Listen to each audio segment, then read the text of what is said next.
Hello, I'm Meg Dendler, and we are now on Chapter 10 of Why Kimba Saved the World. Chapter 10 is called First Contact. It was the day that everything would change. Mama had caught Kimba when she wasn't paying attention, and she was carrying her through the bathroom, cooing and fussing at her as usual. But as they passed the enormous mirror over the sink, Mama saw something funny. Instead of a reflection of Mama and herself, Kimba saw three strange cats staring back at her from the mirror. Mama had turned away too fast, and when Kimba looked again, the strange cats were gone. She scrambled to get free and up onto the counter so she could look in the mirror again, but now she saw nothing but her own image. Kimba stood up tall on her back legs, putting her front paws on the frame of the mirror.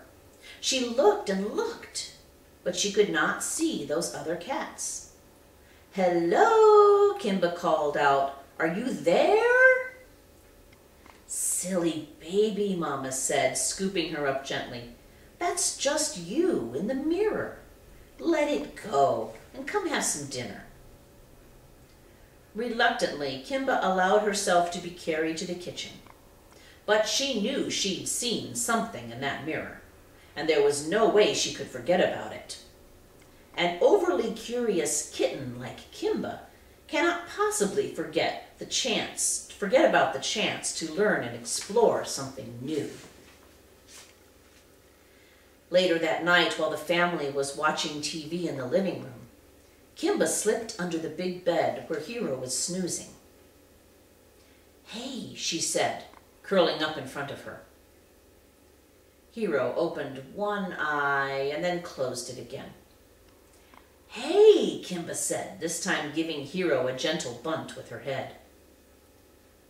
Hero yawned and stretched out her front legs and lazily rolled onto her side. "Shh," she whispered. "No, Hero, it's important," Kimba whispered. "I saw something today." "A bug?" asked Hero dreamily. "A crawly one, or could it fly?" "No," Kimba said, "something important. Something really weird." "How weird?" Hero asked, opening her eyes a slit to give her sister a bit of attention without seeming too impressed. "In the mirror," Kimba started, "above the sink." "What about the mirror?" Hero said.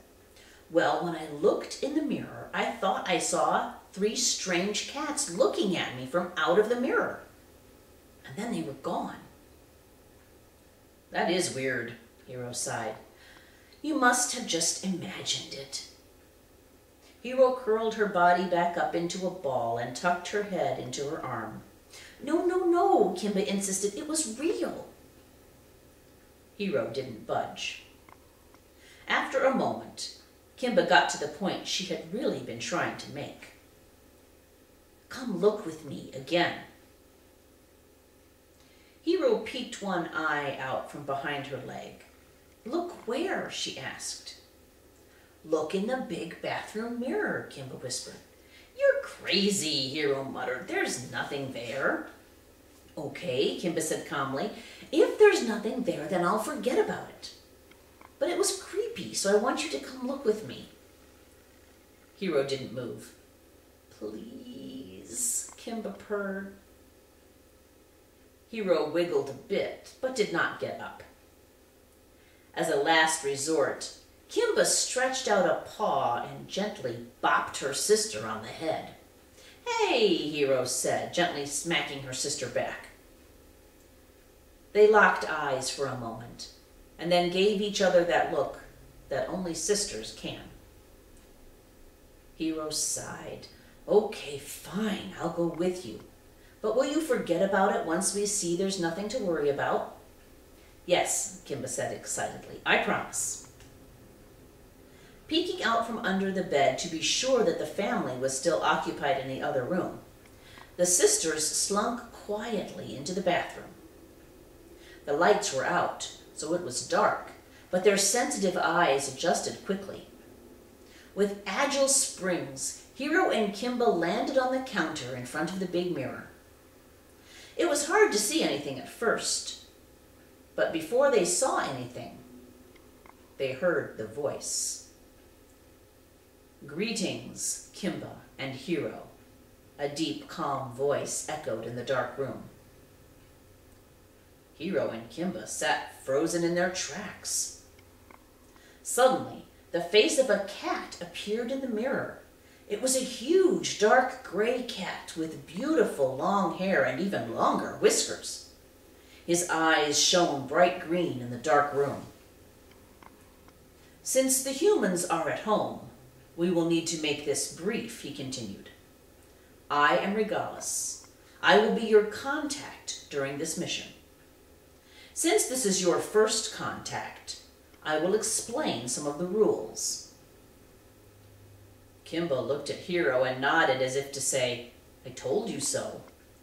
But Hero just sat frozen, her eyes locked with the gray cat's. "It is vital that the humans know nothing about our communications.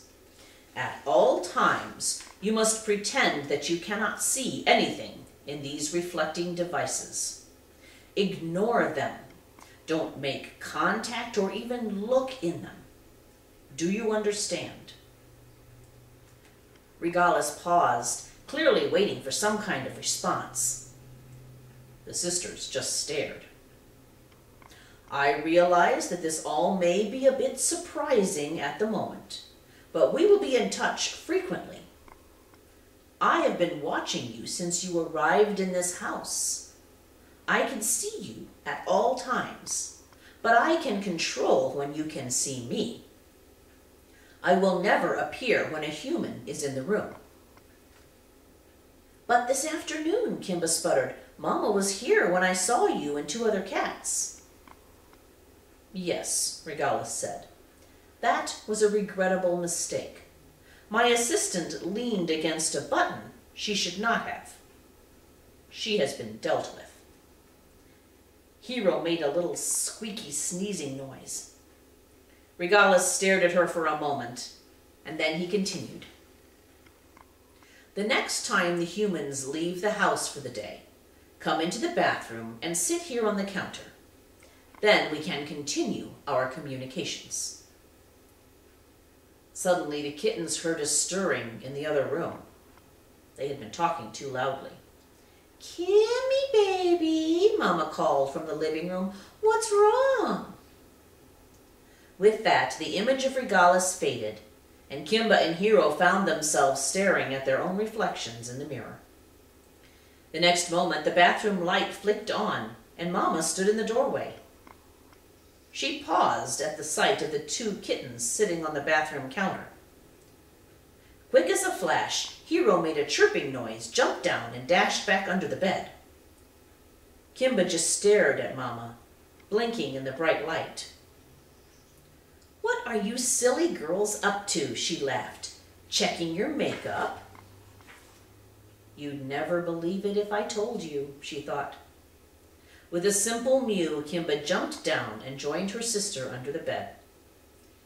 "Crazy babies," Mama said with a chuckle. As Mama and Daddy fussed around getting ready for bed, the sisters wondered if Regalis was still watching. It was weird to think that they had been observed for months and months without knowing about it. What did these cats want? Who were they? And why had they been watching? The sisters agreed to find out as soon as they could. That's the end of Chapter 10. I hope you'll join me again for Chapter 11.